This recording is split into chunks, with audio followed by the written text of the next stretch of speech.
కోడిగుడ్డు తినేటట్టు లేదని గగ్గోలు పెడుతున్నారు కోడిగుడ్డు ప్రియులు.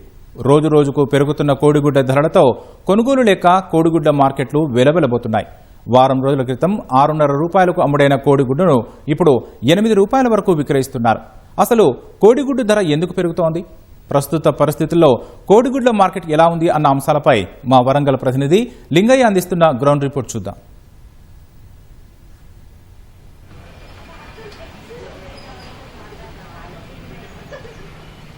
కోడిగుడ్డు కొండెక్కి కూర్చుంది.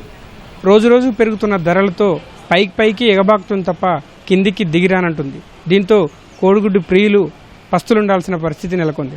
ఉమ్మడి వరంగల్ జిల్లా వ్యాప్తంగా కూడా ఎక్కడ చూసినా కోడిగుడ్ల ధరలకు సంబంధించి భారీగా పెరుగుతుండడంతో మార్కెట్లు కూడా పూర్తిగా వెలబెలబోతున్నాయి.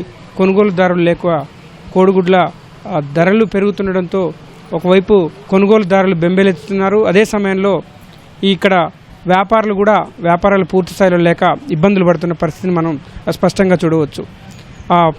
దాదాపు వారం రోజుల్లోనే 6.5 రూపాయల నుంచి 7.5 రూపాయల వరకు పెరిగిన కోడిగుడ్డు ధరలతో జనం అంతా బెంబేలెత్తున్న పరిస్థితి. ప్రధానంగా కోడిగుడ్డు ప్రియులకైతే ఇది చేదు వార్తగానే మనం స్పష్టంగా చెప్పవచ్చు. ప్రస్తుతం వరంగల్ మార్కెట్లో ఇక్కడ హోల్సేల్ ధరలకు సంబంధించిన మార్కెట్లు ఎక్కువగా ఉంటాయి. ఇక్కడ పెద్ద ఎత్తున రోజు కోడిగుడ్లకు సంబంధించిన వ్యాపారం జరుగుతుంది. కానీ వారం 10 రోజులుగా భారీగా పెరుగుతున్న ధరలతో ఇక్కడికి కొనుగోలుదారులు రాక మొత్తం మార్కెట్లన్నీ కూడా వెలవెలబోతున్నాయి.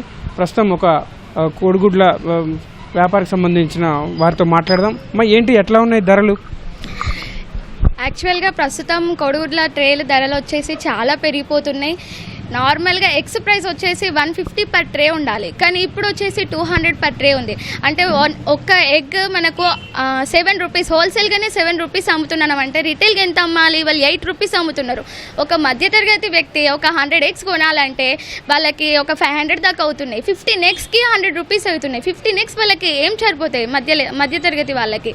మీ వ్యాపారం ఎట్లా సాగుతుంది? వాస్తవంగా సాధారణ రోజుల్లో ధర తక్కువ ఉన్నప్పుడు ఎన్ని ట్రేలు ఎగ్స్ అమ్ముతారు? ఇప్పుడు ధర పెరిగిన తర్వాత ఎన్ని ట్రేలు అమ్ముతున్నారు?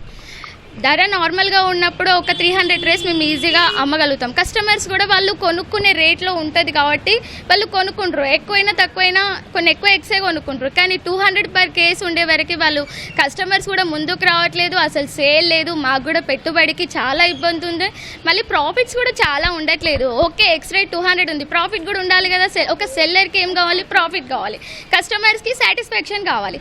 అది లేదు, ఏం ప్రాఫిట్ లేదు. ఇక్కడ మనకి కస్టమర్ సాటిస్ఫాక్షన్ లేదు. సో ఎగ్స్ రేట్ అనేది కొంచెం మనకి రీజనబుల్ రేట్ ఉంటే బెటర్. చాలా రిటైల్గా మీకు ఏమైనా సాటిస్ఫాక్షన్ ఉందా? కస్టమర్స్కి ఎట్లాగూ లేదు. రిటైల్గా హోల్సేల్గా మనం హోల్సేల్గా సేల్ చేస్తాం. హోల్సేల్గా కూడా మనకు సాటిస్ఫాక్షన్ లేదు. అంటే మనం ఒక 100 ట్రేస్ కొనాలంటే ఒక 60,000 పెట్టుబడి పెట్టాల్సి వస్తుంది. ఒక మధ్యతరగతి వ్యాపారం చేసుకోవాలంటే 60,000 పర్ డే ఎలా తీసుకొస్తాడు పెట్టుబడి? అది అక్కడ మైనస్ పాయింట్ అవుతుంది. సో ప్రాఫిట్ వస్తుందంటే అది కూడా లేదు కదా, సేల్ లేదు, అది ఇబ్బంది. మార్కెట్లు అన్నీ కూడా ఇప్పుడు హోల్సేల్ మార్కెట్ చాలా ఉంది కదా, ఇక్కడ అంతా కూడా ఇట్లనే ఉంటుందా? ఎక్కడ కొనుగోలుదారులు లేకుండా అంటే ఒక్క ఎగ్స్ రేటు పేపర్ రేట్ వస్తుంది, డైలీ రేట్. మనం ఫైనల్గా 200 పర్ కేస్ పెట్టినామంటే మొత్తం వరంగల్ మొత్తం అదే రేట్ ఉంటుంది.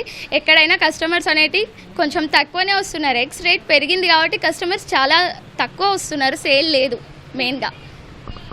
ఇది వ్యాపారులకే కాదు, ఇప్పుడు రైతులకు కూడా ఇది ఇబ్బందికరంగానే మారుతుందని చెప్పవచ్చు. పౌల్ట్రీ రైతులు కూడా చాలా ఇబ్బందులు అయితే ఎదుర్కొంటున్నారు. ఈ ఇబ్బందులకు సంబంధించి పౌల్ట్రీ రైతులకు దానా రేట్లు పెరగడం వల్ల కూడా రైతులు చాలా ఇబ్బందులు పడుతున్నారు. వాస్తవంగా రైతులు ఈ రిటైల్ ధరలకు 6 రూపాయల 20 పైసల నుంచి 6 రూపాయల 35 పైసల వరకు విక్రయిస్తుంటారు. ఆ తర్వాత వ్యాపారులు దాన్ని రిటైల్ రూపంలో ఇప్పుడు దాదాపు 7 రూపాయల నుంచి కొన్ని చోట్ల 7.5 రూపాయల వరకు కూడా విక్రయాలు చేస్తున్నారు. దీంతో ఒక్కసారిగా దాదాపు వారం రోజుల క్రితం వరకు కూడా 6.5 రూపాయల వరకు గుడ్ల ధర ఉంది. ఇప్పుడు ఒక్కసారిగా వారం 10 రోజుల్లోనే 1 రూపాయి పెరగడంతో ఒక్క గుడ్డుపై 1 రూపాయి పెరగడం మాత్రం కొంత ఆందోళన కలిగించే అంశంగా చెప్పవచ్చు. ఇది గుడ్డు ప్రియులకు కొంత చేదు వార్తగానే చెప్పవచ్చు. దీంతో మార్కెట్లన్నీ కూడా వెలవెలబోతున్నాయి. దాదాపు ఉమ్మడి వరంగల్ జిల్లాకు సంబంధించి మొత్తం దాదాపు 150 పౌల్ట్రీలు ఉంటే ఇందులో దాదాపు రోజు 55 లక్షల కోళ్ళు వరకు కూడా ఉత్పత్తి అవుతుంటాయి. దీంట్లో 40 లక్షల గుడ్లు రోజు అక్కడి కోళ్ల ఫారాల నుంచి ఉత్పత్తి అవుతుంటాయి. వీటిని ఇక్కడ ఉమ్మడి జిల్లాలో దాదాపు 10 లక్షలు వినియోగిస్తే మిగతా గుడ్లు మహారాష్ట్ర, అదేవిధంగా ఉత్తరప్రదేశ్, పశ్చిమ బెంగాల్,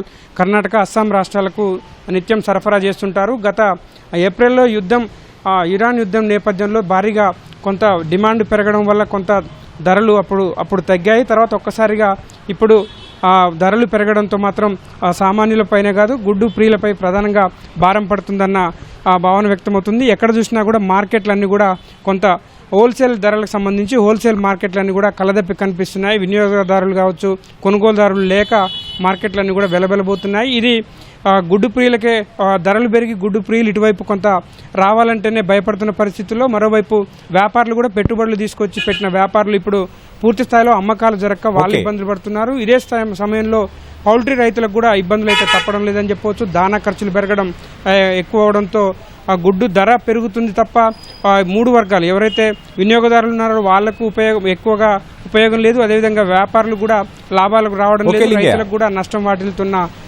అభిప్రాయాలు వ్యక్తమవుతున్నాయి. ఏదేమైనప్పటికీ గుడ్డు ధర ఎప్పుడు తగ్గుతుంది అనేది మాత్రం ఇప్పుడు అందరూ సర్వత్రా ఎదురు చూస్తున్నారు. మరికొన్ని రోజుల్లో కూడా ఇంకా గుడ్డు ధర పెరిగే అవకాశాలు ఉన్నాయి, కానీ ధర దిగే అవకాశాలు లేవు అని చెప్పి మనకు పౌల్ట్రీ రైతులు కూడా చెప్తున్న పరిస్థితి ఉంది. Over to you.